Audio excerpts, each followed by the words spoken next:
Malakas yung ulan mga ka-travelers, nung malakas. So mga ka-travelers, ituro ko sa inyo kahit na konti lang share ko kung paano gumawa ng fruit, no? Like fruit, mag-edit tayo mga ka-travelers.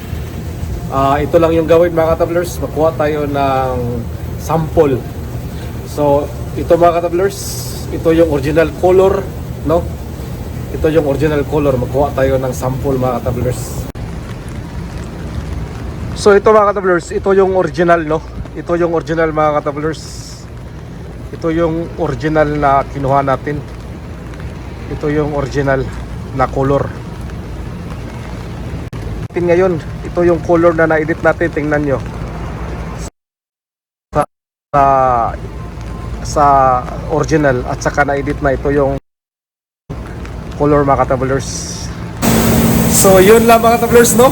Maraming salamat sa inyong lahat. Kung may mga comment kayo, kung may mga suggestion kayo, mag-comment lang kayo mga travelers. Maraming salamat sa inyong lahat. God bless, God bless. So ito mga travelers, ito yung original, no? Ito yung original mga travelers. Ito yung original na kinuha natin. Ito yung original na color.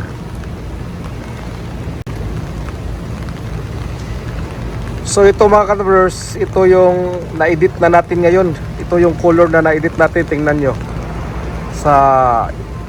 Sa original at saka na-edit na, ito yung color mga ka-travelers. Ito yung sa original mga ka-travelers. Ito yung color sa original, no? Ito yung color sa original. Ito mga ka-travelers, inedit na natin mga ka-travelers, no? Inasa na natin ng color.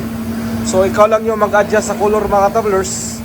Kung sobra naman yung color, pangit. Pero ikaw lang yung mag-adjust mga ka-travelers. Yan mga ka-travelers, maganda na.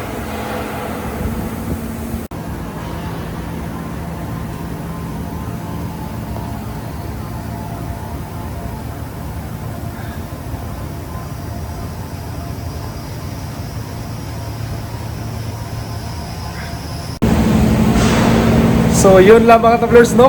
Maraming salamat sa inyong lahat. Kung may mga comment kayo, kung may mga suggestion kayo, mag-comment lang kayo mga travelers. Maraming salamat sa inyong lahat. God bless, God bless.